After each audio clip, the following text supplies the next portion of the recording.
going on, y'all? It's Xzavier v. Simon, big dog of the modern queer here in Flint, and you're tuned in to Superstar Spotlight.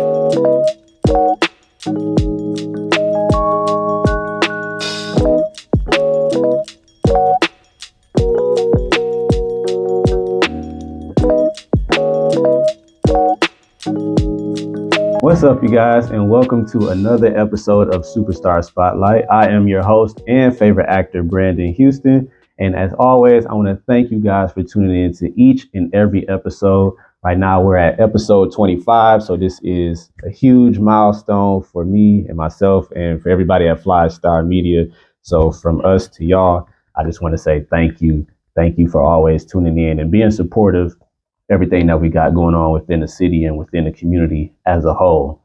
As always, these episodes are sponsored by Guilty Rich. You can head over to their Instagram at guilty.rich to check out a lot of the merchandise that they have coming out for the spring season and the soon to be upcoming summer season as well. And if you want to make any purchases, head over to the website, guiltyrichboutique.com. Check them out. They got a ton of merch over there too. Guilty Rich Boutique. Make sure you switch out the E with a 3. Spell it all the way out. guiltyrichboutique.com. Yeah, go check them out. Go check them out.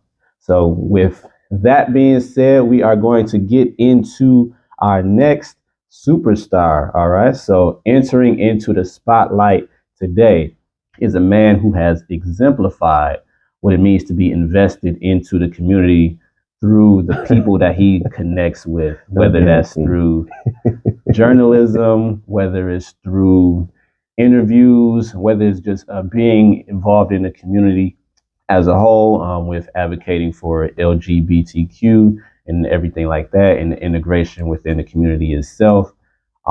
He's also a teacher and an advisor for the youth as well. This man just embodies superstardom, and for the rare occasion, we got him on the other side of the table right now. That is, so, you're right, ridiculously rare. So ladies and gentlemen, I want to introduce to you the writer, the reporter, the author, the teacher, advisor, a little bit of everything. Ladies and gentlemen, welcome into the spotlight, Mr. Xzavier Simon. Hey.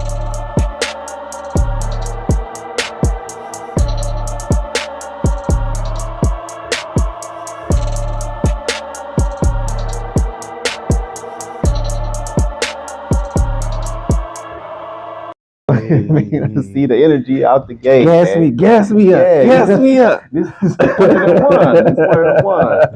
So yeah, welcome to the show, man. Thank you. I appreciate you for having me.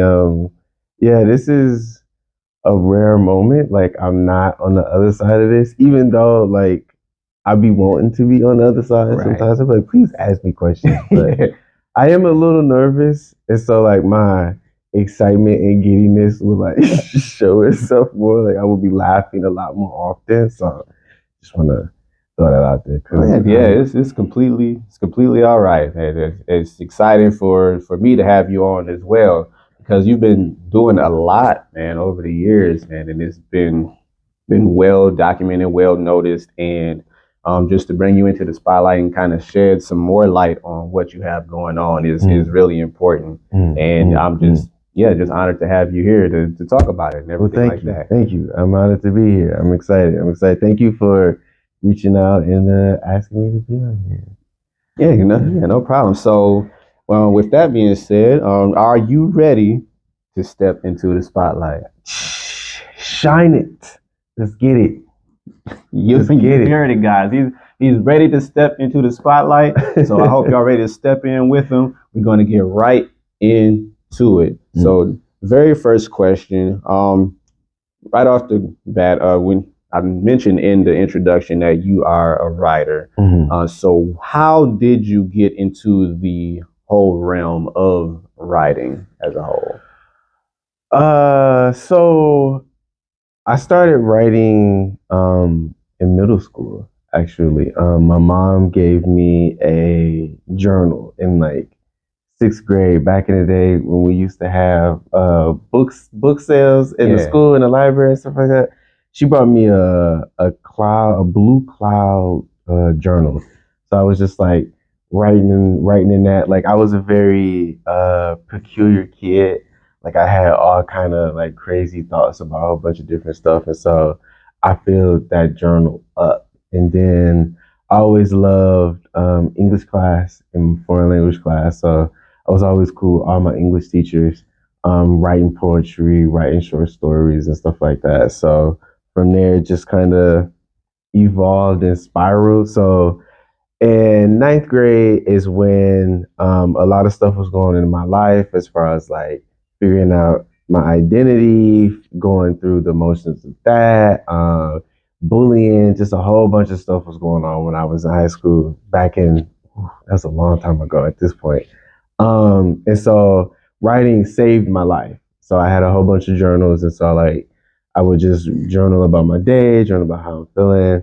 And so, that evolved into me wanting to be a novelist. So I started, doing that, but that sort of faltered. Then in 2015, like I finally went and did it, was on that journey for a while. And then I stopped and found myself in journalism. And that was in 2019 when I entered into journalism. So it's just been like different peaks or different moments that writing just like came in and just like ushered me in a peculiar direction. And so now in this phase, it's just like everything is slowly integrating itself. Yeah, absolutely. And it's been quite a journey for you in the journalism realm. Like that's an understatement. You, like evolve, as a journalist over the years. Like the stories themselves, they get more and more in depth each time. And do you feel that same way? Like you're steadily improving on, your journalistic self and constantly looking to make bigger and better stories, or has it been like a constant over the years where like this is the format that I want to have and this is what I'm sticking to as far as that goes? It's been a bit of a roller coaster. And so I also want to say, like, you are definitely getting some like exclusive information from me from these things. I just want you to know. It really it's really been a roller coaster. So like when I first started doing journalism, like I don't have a degree in journalism. Like my degree is in education. And it just so happens that I'm a good writer and I know how to tell stories. That was my background. And so, I was given an opportunity to come in and write an article for Flintside, and that just like grew into what it is right now. But when I first got in, like I didn't know nothing about nothing. I needed a lot of help, like focusing my ideas, focusing on the narrative that I wanted to tell, like the what's the word of it? The formatting of it. Like it was just a lot that I didn't think about or had no understanding about. And so at the time, the managing editor, shout out to Xander Brown, like she really coached me into a lot of stuff. And then I had left for a minute to go do the modern queer, but then coming back, I read.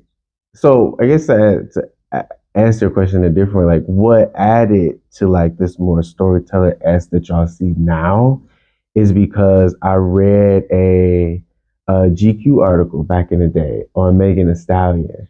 And I brought the article to the then editor at that time, Patrick Hayes, and I was like, hey, like, can I write in this sort of style? Like, can I write in these stories? And he said, yeah, go for it. And so the first article that I wrote in that shift in style was King Cash's. And from there, it just sort of blew up from there. Now, how do I put this? Like, I definitely feel like I have plateaued a bit as far as the writing aspect, like how to write a story, how to tell it, all that kind of stuff. Like I definitely could get more wordy with it, but within the confines of Flintside's parameters, I'm very limited on what I can do. So my focus these days has been more so on like the visual aspect of it. So that's why I work really closely with Bryce Mott and Anthony Summers. And I'm really like hands in on that process. So I'm moving more towards like, okay, I have this set up. How do I get the behind the scenes stuff more tight in to be able to tell a better story in conjunction with the writing? And also trying to figure out what is it that I want to write about now. Because when I first started, or essentially you could say how I like blew up was because I was writing about the music scene. Well, the music scene here in the city has its ebbs and flows. And so it's like, after a while, what do I write about? Or what do I want to write about? And so it's just been a bit of a roller coaster in that regard. Okay, yeah. So I'm kind of getting like the vibe that you have the set format and everything like that. So now it's just bringing in the visual aspect to kind of elevate that a little bit more and just add another layer to what you already have. Yeah. Because it's like, and I'm making it sound easier than what it is. Like, make no mistake, like to write. And that's what a lot of people are learning now who I'm mentoring and coaching that are coming in the Flintside and just working with me these days is that to be able to write the stories that I write and the consistency that I do it is not easy. It just looks easy, or rather, I make it look easy because it's just my passion, is what I love to do. Like, if I could do this and make as much money as I can, and well, I guess I won't say not have to teach because I enjoy that too. But if I just made more money, writing and stuff like that, it would be different. But it's hard work going in the creating and crafting these articles, and sometimes I have to bang my head against the wall, like, why can I figure this out? Like, it's a whole behind the scene process to be able to craft all of this. So I don't want to make it seem like this is something easy or this is a game kind of thing. It's a lot of work that goes into these things. Right. I definitely imagine it would be a lot of work because it's definitely a lot of work just even from my perspective for doing what I do as well too. So yeah, I can definitely understand that. But like for the people, for the audience, could you like describe like a bit of that process, like what goes into creating an article or creating a visual for somebody that you're interviewing? So I will try to give this breakdown quickly and briefly so I'm not talking too much. So it's basically finding somebody who, resonates with my spirit, or like I'll be scrolling in social media or something and I'll see somebody post something and I'll be like, what was that? Or like, who is this? So it's that part. It's reaching out to them, see if they want to be interviewed. They say, yeah. Then it's me, stalking their social media, stalking their website to get a feel, to get a vibe. It's me reaching out to one of my photographers and being, hey, like, are you free to, do this person? They say, yeah. Then it's like, okay, here's who this person is. Here's their Facebook, here's their Instagram, here's their website. So the photographer goes and they do their own deep dive. We come together to kind of create a theme or something like that. Then I go back to the person. I'm like, hey, can you meet at this time, at this place? They say yeah, or they say no. So it's just like a lot of back and forth kind of stuff that goes on. Like, it's also now, um, booking spaces, like coming to the library, or we just did one recently at FIM, or just a lot of stuff that we do downtown. It's just like calling them and saying, hey, like, I'm such and such from Flintside, like, is it cool if you come in? So it's just like a lot of logistical stuff that has to happen before we even get to the interview. But then once we get to the interview, we had an interview. I record everything similar to like what you're doing right now, just in an audio format.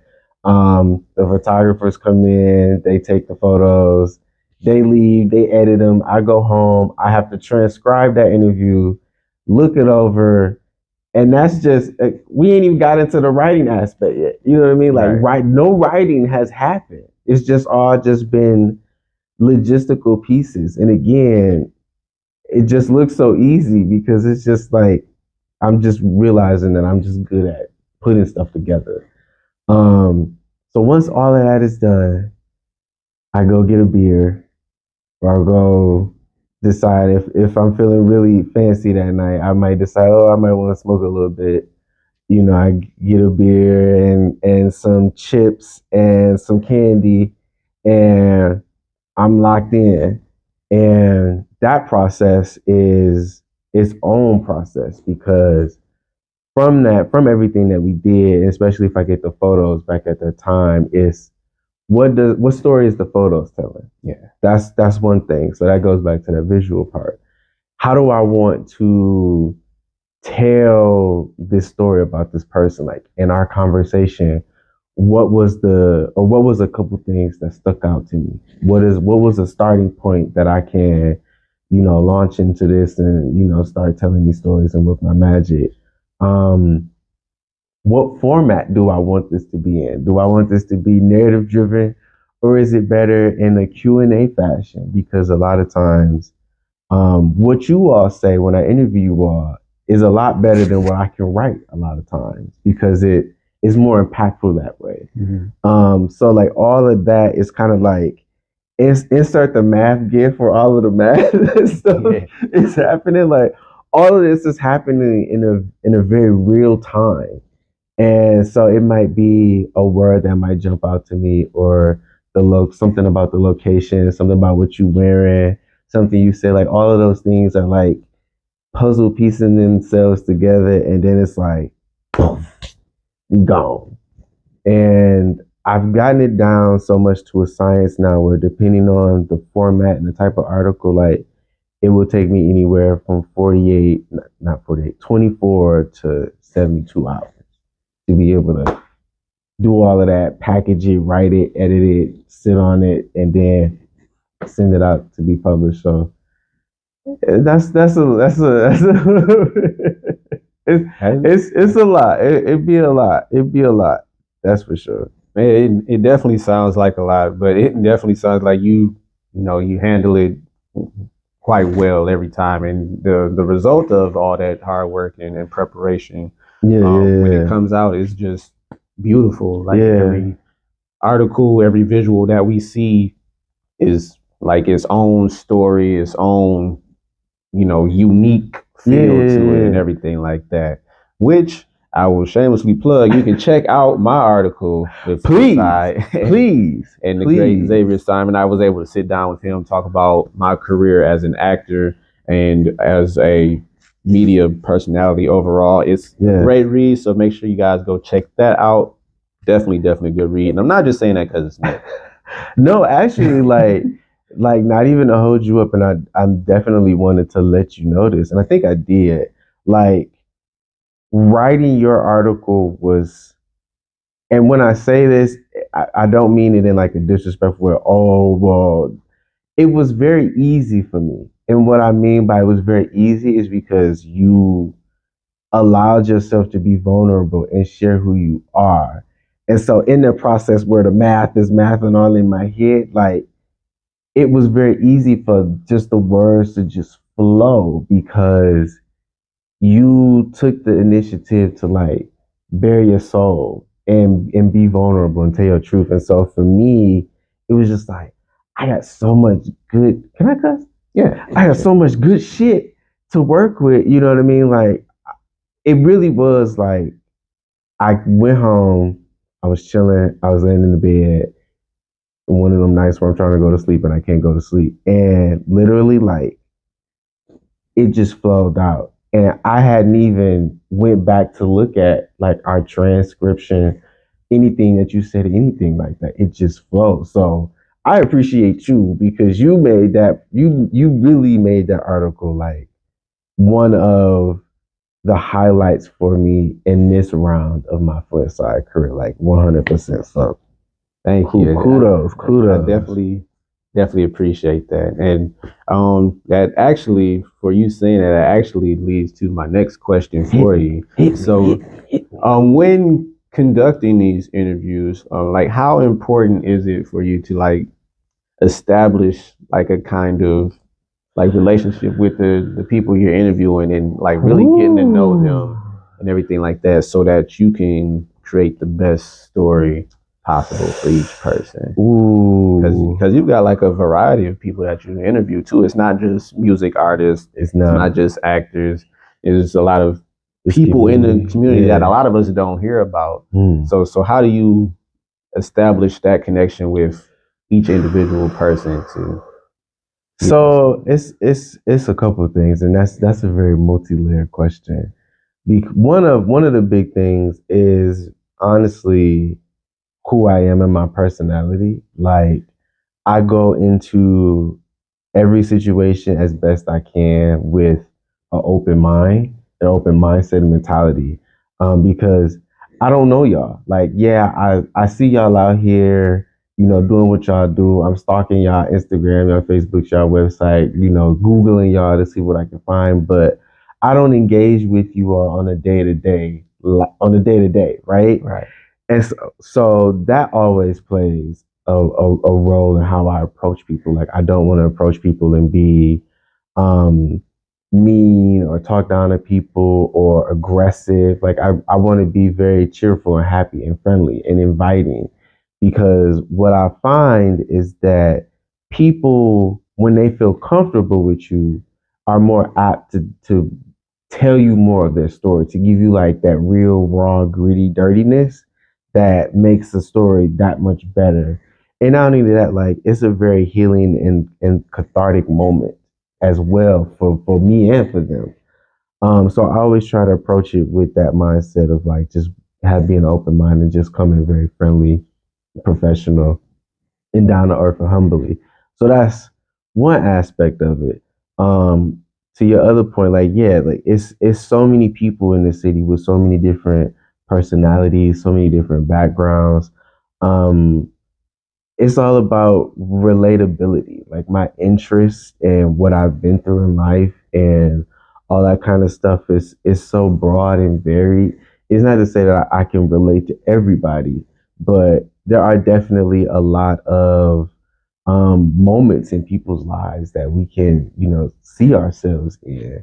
That so again, like that relatability. Like I may not have been through this situation that you're going through, or I may not work in this industry or whatever that you work in, but we share similar commonalities as far as like our work ethic or how we see things, our gender, our race, like all these kind of things, like are key starting points to make people, just feel at ease and feel comfortable.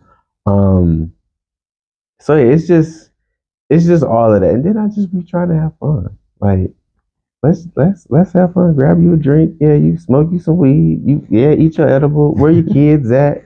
Bring your dog. Bring your brother. Bring your sister. Bring your mama. Like it be a whole bunch of stuff. Be a whole bunch of stuff going on in these interviews. It just be like whatever. Like I guess for me, let me say that for me, I am comfortable I'm comfortable in being in uncomfortable situations. That's not for everybody. Right. Like some people are not comfortable going in a studio with people smoking weed and it's like 6, 7 other niggas in there. I would be like, cool, we'll go in there. As long as ain't nobody talking shit, we ain't got a problem. Cool. Like I have never been in this situation or never tried to put myself in a situation where um something could go wrong or something could be said. And if it was, I made sure to still be professional, but be like, okay, maybe I need to wrap this up a little bit more than usual in that's in those sort of instances. But this is just how I work. I know there are a lot of other journalists that I have worked with who are not as comfortable as me being in certain situations. Like I've done interviews in cars, riding around the city. Like I've been in people's houses. I've been in, like I said, in studios. I've been in parks. I met people's mamas and sisters and friends. I've eaten people's food. Like, I just do what I need to do to get, to get the story. I guess. I don't know. Just like, fuck it. Let's go do it. Fuck it. That definitely sounds lit, though. Just the different environments that you can be in and still have the ability to be comfortable in that space and, still talk to people and everything like that. That's definitely dope to see for sure. Yeah, I mean, listen, people don't know this, or maybe people don't need to know this, but so I'm just gonna share it anyway. But like, one of the reasons why I started working out is because of those kind of reasons. Mm-hmm. Is because if I did find myself in a situation like that, I could defend myself, or at least I could come off in a intimidating way enough to be like, I shouldn't fuck with this nigga. So that's one reason why I started working out and like I got you. Like hardcore in like 2019, because it was just like, I'm about to walk up in the studio, or I'm about to walk up in here, I'm about to be in this car. Like, if something pop off, like, I need to be able to knock a nigga upside the head and dip out. But please pay no attention to me. Please. It's all good. Don't. On the spotlight. Just be crazy.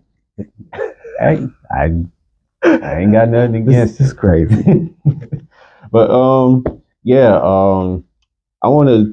I will circle back to Flintside in a moment, but I wanted to touch on a couple other avenues that you have traveled down as well. In the podcasting space, you have the Modern Queer podcast, and that was a thing within itself as well, where you reaching out to people and things like that. For those who aren't quite familiar with it, what exactly was the Modern Queer podcast all about? So, and before I can even speak on that, like, shout out to Anthony Arline.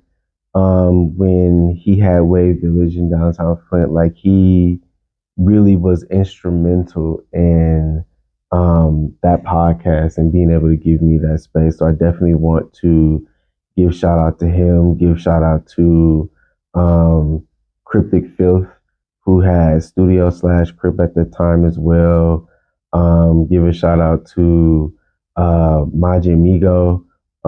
Give a shout out to Jonathan McKay and Neil Hager. Like, these individuals like really brought it and really like helped me with this podcast in phenomenal ways.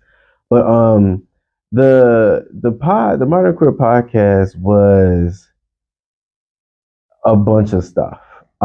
Its main goal was to create community and foster conversation between the queer community and everybody else. Literally, that was it. Because it was, and it had a unique space, because essentially it was a gay podcast in a very, I'm using big academic terms now, in a very heteronormative studio environment. But in conversations that we had, it was, both me and Arlan felt very compelled to put this on and make this be a thing. And so, I really have to give credit and kudos to him, because, I don't even know, the kind of things people might have said to him, or people might have, whispered in his ear, or any of the rumors and stuff that might have happened from the fact that he allowed that podcast in that studio space. So I don't even know what he went through on that one. So that's why I'm just like, I have to give him his props and his flowers for that. But on that podcast, we had some incredible conversations. We talked about fatherhood. We talked about masculinity. We talked about if gay people really gay enough, and all little intricacies that be going on in the queer community. Because let me just tell y'all something: queer people are not homogenous, we do not all think alike. We do not all have the same lifestyle. There be some racist shit going on, some very discriminatory shit, some very self-hatred stuff going on. And it's just crazy. And so we got the opportunity to talk about and divulge into all of that in a studio space, like around queer people, around straight people. I interviewed music artists. I interviewed, queer people in the community. I interviewed just regular community people. It was just this blend of everything. And it fucking worked. Like, it really fucking worked. And that was the gag about it all. Like, it really fucking worked. People were excited about it. People were talking about it. I didn't know until actually very recently that people really did enjoy the podcast. And I was like, what? Why didn't nobody tell me these things? Why don't y'all say these things when these things is going on? But then I have to realize that again, or rather, I have to keep realizing that what happens on social media doesn't necessarily always translate itself into reality. And also, what I learned is people enjoy queer content. They just don't voice that they enjoy queer content. So what I mean by that is I post all kind of shit about Modern Queer Magazine in a podcast. It doesn't get a lot of likes on social media. But when I check my website metrics and analytics, people are clicking. And so what that said to me is, I do like queer content.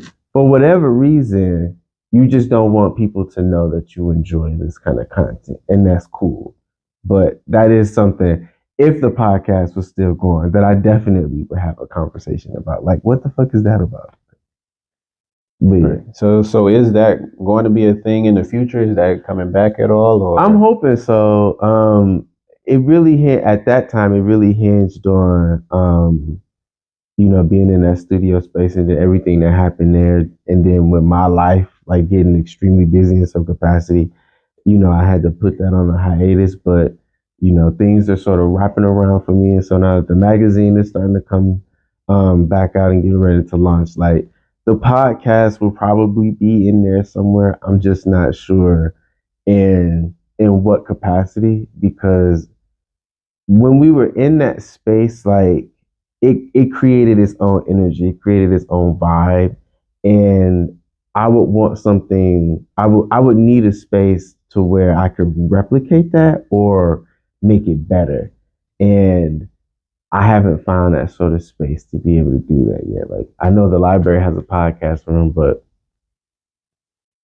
probably kind of limited up in the library. Yeah, and it's just like, I just don't feel like the conversations that we had fit in like a library kind of setting. Like, I want people to feel comfortable. That was a big part of it. Like, I wanted people when they came on the podcast to feel comfortable. Like, were there uncomfortable conversations? Hell yeah. But we were able to have them because of the nature of the space that we was in. Like, I don't think people would be comfortable having these kind of conversations in a space like they got upstairs in the podcast room here. Like, that's more so like the studio space or a home or something like that. So when I find a space again to be able to do that, it'll be back. It'll be back. Okay, cool. Well, for me, I definitely hope it comes back, because that's a unique place for conversations to take place and everything like that, and that's pretty much needed in the community. Just not even just this community, just like communities across the world essentially like need to have those type of conversations, and for you to bring that to the city itself is amazing within itself. So if there is a space for it, then you should definitely bring somebody sponsor me a space somewhere. Because like I think when we were talking about this before we started, like, I didn't want the podcast to be a place where we gossip about stuff. Like, I didn't want it to be a space where people was like, oh, like what's going on out here in the community? Why is such and such is doing such and such? Like, and there were times where, at least when I first started, I felt like the conversation veered into that. And then I always try to be cognizant of the fact that, what am I utilizing my platform for? Like, am I using it to, just gossip about shit in the city, or am I using it as an opportunity to have, really heartfelt, meaningful conversations and dialogue, build community, uplift people, and, just spread love and positivity? Okay, cool. That's what I be on. Even though I be wanting to sock people in the head sometimes. I'm just being honest. You ain't got to beat up nobody. But I wanted to get into that because you have, like I stated before, like you have different avenues that you utilize, but it all integrates into one brand, which is your brand as well. So in addition to like the interviews and the podcast as well, like I mentioned earlier that you're an author as well. I am. And you have some books that are out. I do. And I do. A couple a couple that I want to mention are Colors of Pride and Conversations with Flint. Ooh. And I feel like I want to touch on those two specifically. Okay. Just because of the fact that I feel like you're trying to shift the narrative when it comes to the LGBTQ community. Like you just said, everybody doesn't think the same and you're not the same person. So the two-part question that I have for you right now. One, has there ever been a point where you were uncomfortable about having those type of conversations? And then two, how important is it now to have these type of conversations with people and kind of, bridge that gap and kind of change the narrative or the stereotype around that community?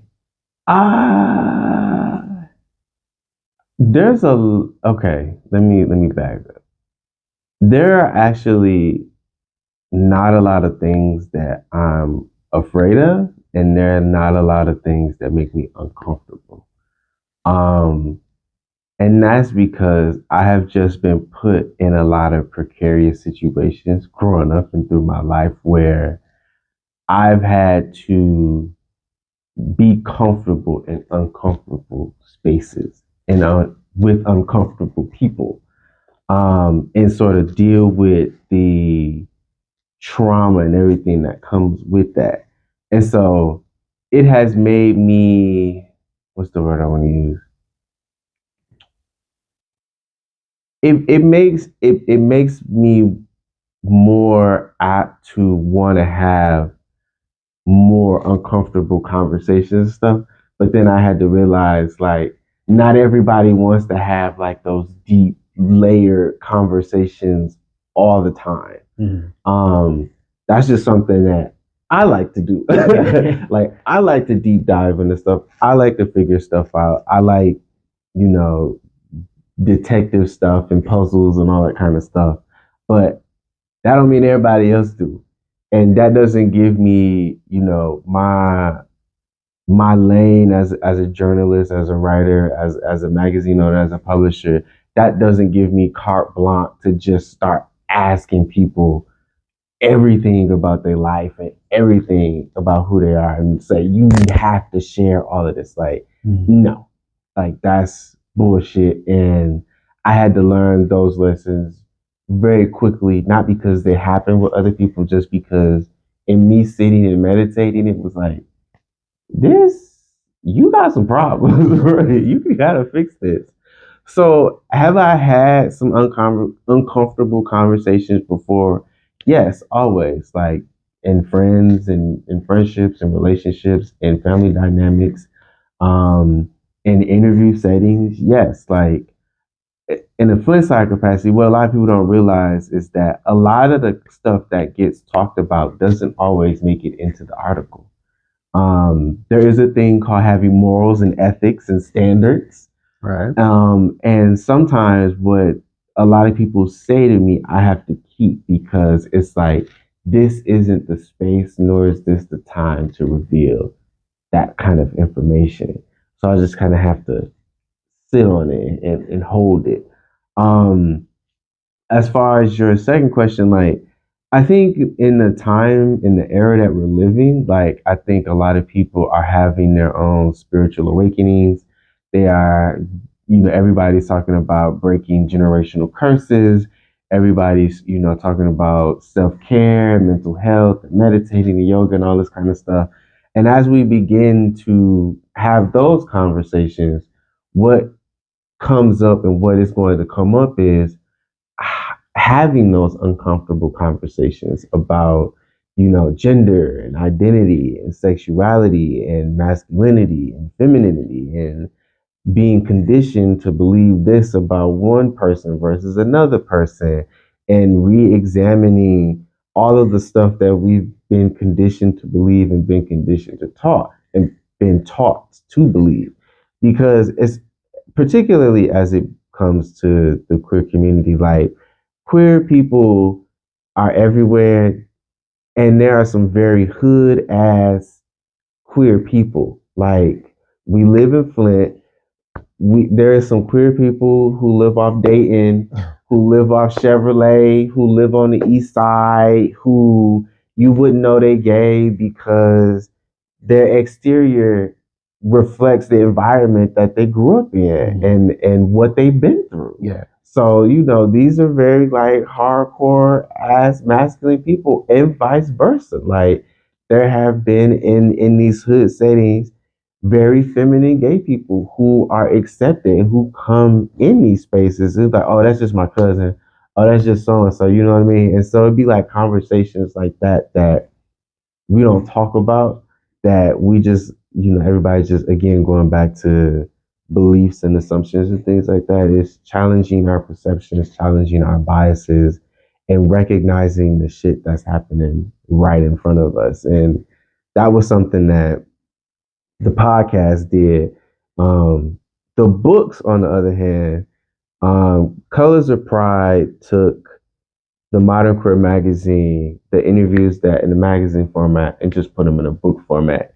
Similar with Conversations of Flint. Conversations took my Flintside articles and packaged them in a book because it was important that the history of all of this, what's going on in the city, with all of you all who I interview and all the queer people that I interview, that history is there and accessible for future generations, because a lot of people don't do that. There's not a lot of history about what is currently happening in Flint. Like, when we get like 50 and 60 and stuff like that, and we got children and stuff like that, and the city looks completely different than what it looks now, like, these books will always be available for people to purchase, to say, what the fuck was they doing? Like, what was the music scene like in the late 2010s, moving into the 2020s? Right. You know what I mean? Like, what was going on creatively in the city? Like, who were the movers and shakers? Like,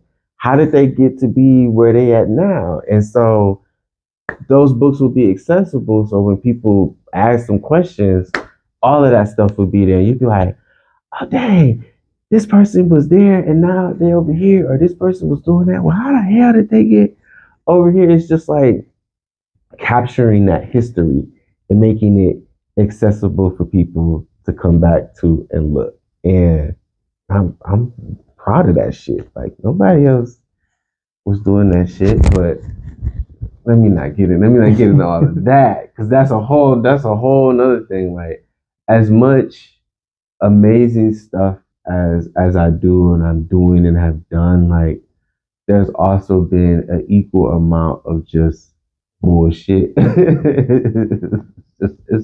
It'd be a lot going on, and I just be like, what? But yeah, so there you go. But now, I'm a side note. I just want to say, you're making this interview very easy because a lot of questions I have, like as the conversation goes, you just answering. I'm sorry, and I'm trying not to talk a lot because I'm like, I realize I can talk. I'm like, people don't want to hear me talk like that. But no, it's all good. That's what the spotlight is about, man. Like when the focus on you, like you speak as much as you need to about what you got going on, because I want you to, as much as we want to shine a light on you, we want you to broadcast that out there for the people too at the same time. You gotta let them know what you got going on. I do, but I just be like, do I be? I don't. It's not that I don't like talking about myself, like, and I definitely enjoy talking about what I do and what I love to do.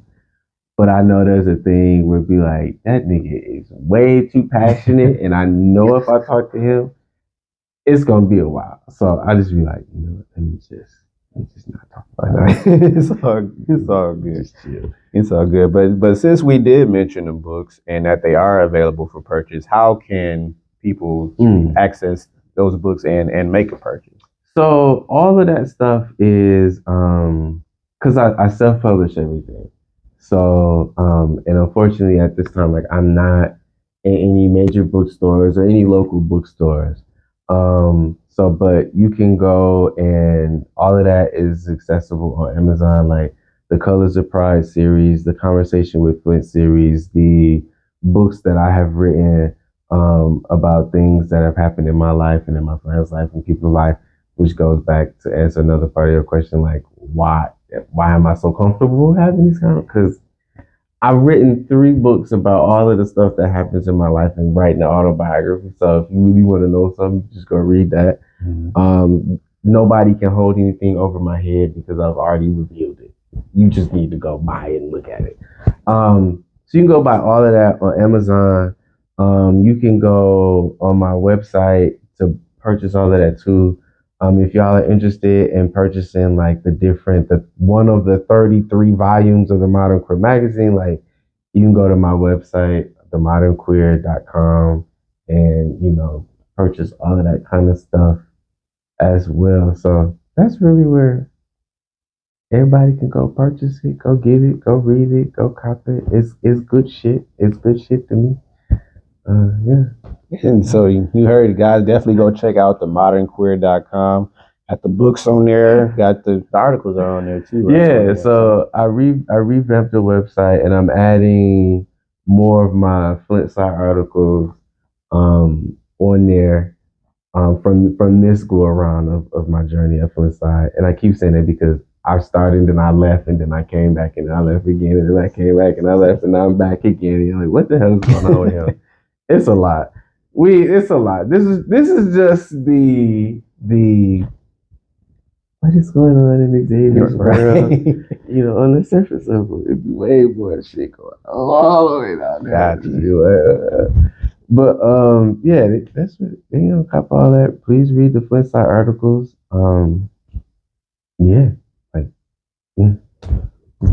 Yeah, definitely check out everything that he has going on. It's definitely dope, definitely amazing, definitely needed in the community for sure. Because everything that you do, like for me personally, I appreciate it because it gives me like inspiration and ideas for what to do with my own stuff as well. So I definitely appreciate that you have all of this out there for the community to see and take notice to and everything like that. Yeah, I still got a lot of stuff cooking that I have not made no announcement about as well. And yeah, so I got some shit in the oven. I can't wait. Oh my God.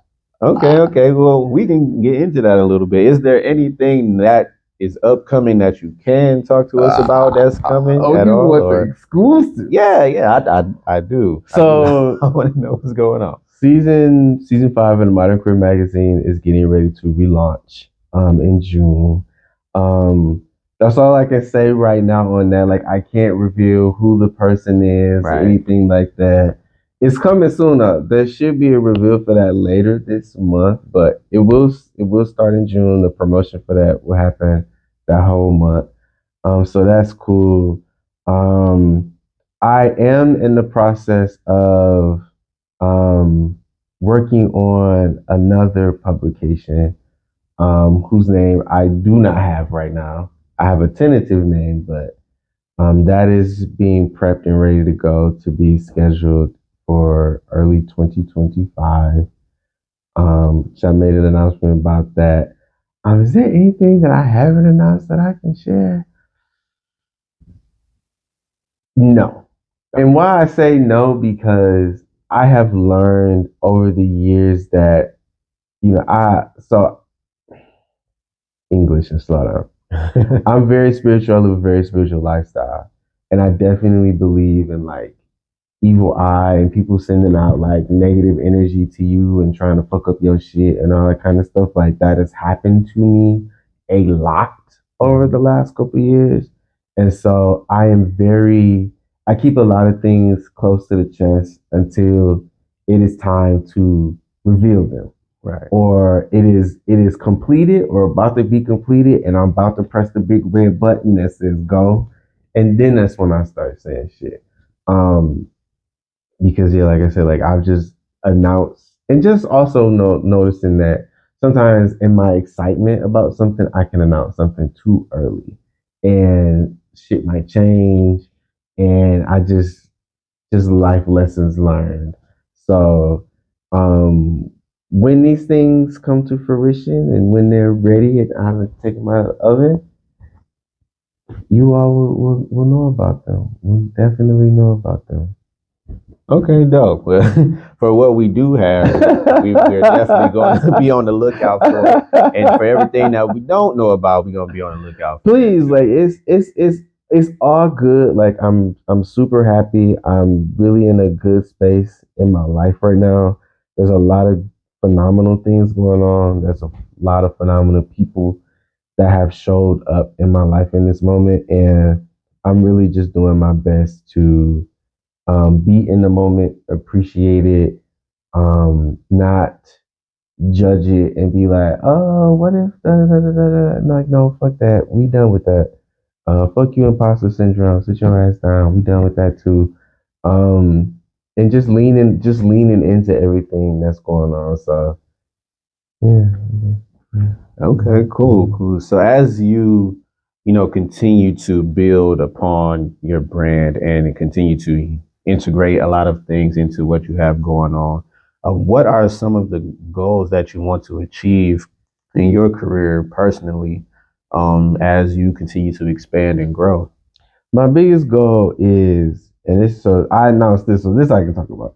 My biggest goal is to have my own multimedia company. Not just dealing with magazines and books, but also dealing in podcasts and dealing in YouTube content or just content creation in general. Newspapers, like I want to have a big company of that nature that produces content that changes the narrative about how people see and view reality and shift the narrative and tell the stories that are uncomfortable, that we don't talk about, that aren't seen, and make that be a prominent driving force for this. That is my ultimate dream goal as far as like profession and career wise is definitely that, is integrating everything that I've got going on now and building it into that, which is already being built. Yeah. So For sure. It's all of that has been already built. It's just me being patient and enjoying the process and the journey to get there. So that's it. When y'all see me there, I'll be like, yeah, we definitely anticipate that moment where you get to the top as well. Because that's what I want to do for everybody that comes onto this show. Just do my part to help you get to where you want to be in your career as well, and kind of push forward all of the positive things that we see within the community, because what you do is definitely a positive and necessary thing. Just the way that you shine a light on the community as well has to be like noted, and I have to give you your flowers for that as well, because like you're dope in that capacity too. So I just want to say thank you for that. Listen, I receive all of that. I really do 100%, even though what I'm about to say afterwards probably is going to seem like I don't. Like, I definitely receive that. I definitely have come to a place in my life now where I receive love and accept it genuinely. And I'm like, no, don't do that, don't say that, no, fuck that. At the same time, like, it is also a mutual recognition that I could not do what I do unless y'all were doing what y'all are doing. And so it's a very mutual symbiotic relationship. Like, journalism is not a thing unless the people aren't doing anything, because there would be nothing to talk about, nothing to report on if y'all wasn't doing nothing. Right. And so, similar to you, like in my capacity, I'm like, y'all out here doing phenomenal shit.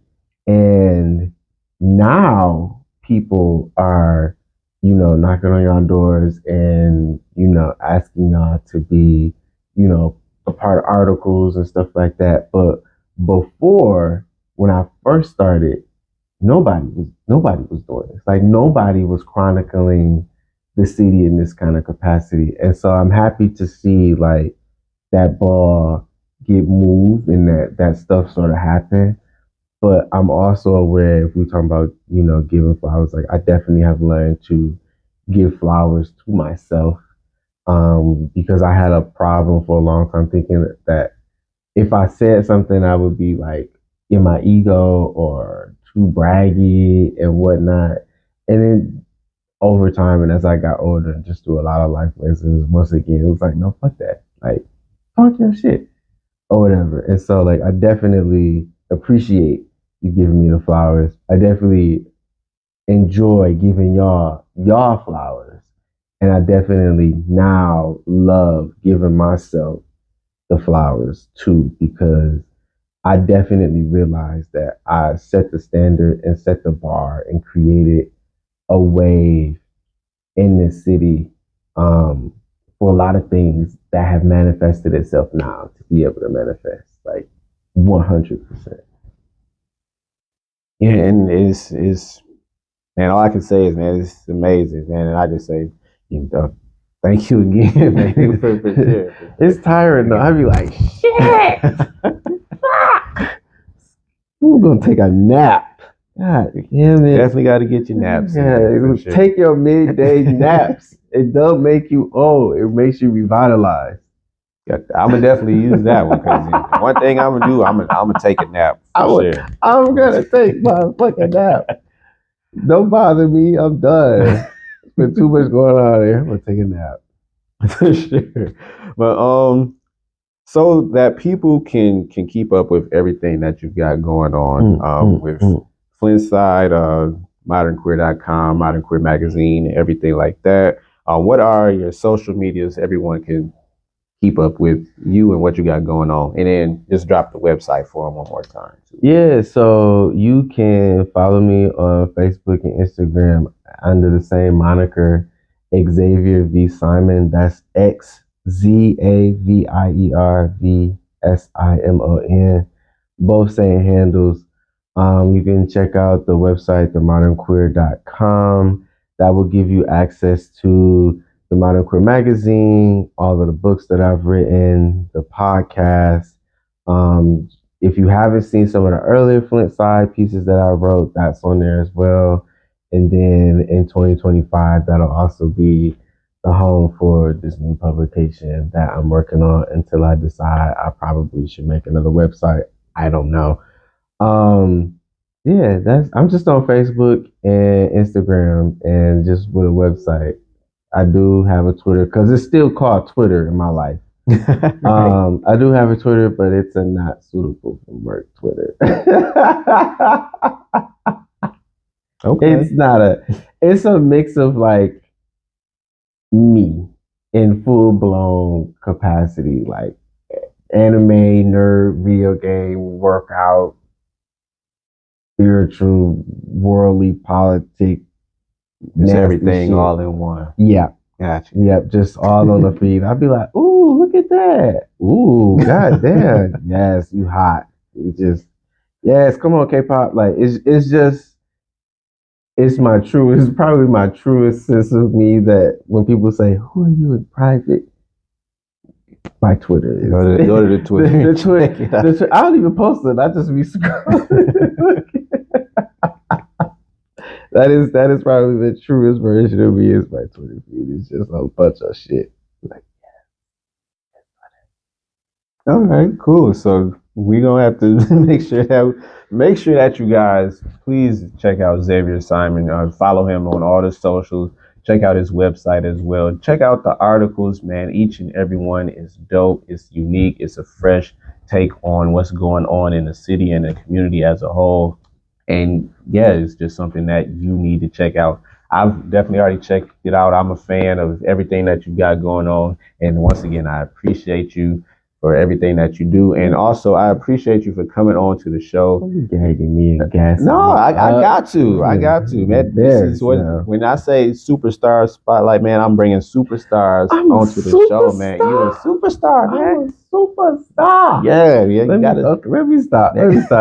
Come on, so you can. I'm being goofy. Come on. I'm so sorry. It's all right. With that being said, man, I want to thank y'all for tuning in to the Superstar Spotlight. It was a pleasure having you guys on the show with me and having this conversation with Mr. Xzavier Simon. And likewise.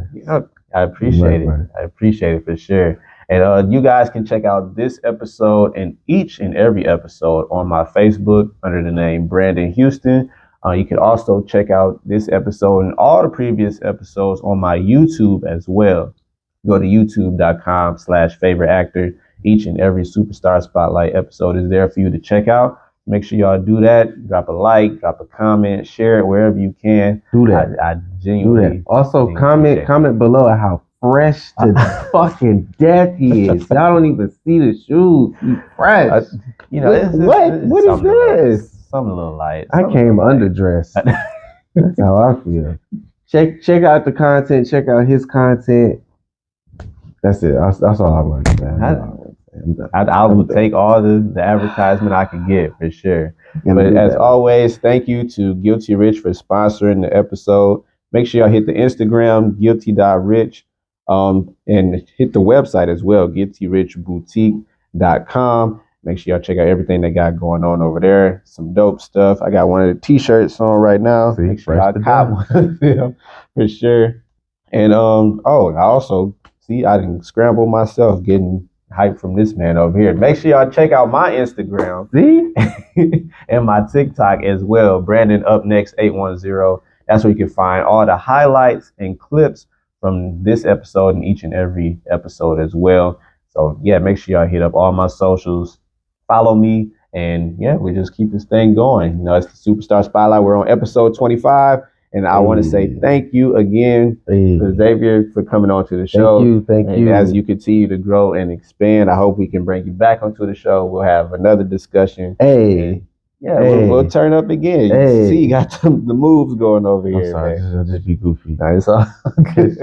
But as always, thank y'all for tuning in to the show. We'll see y'all in the next episode. As always,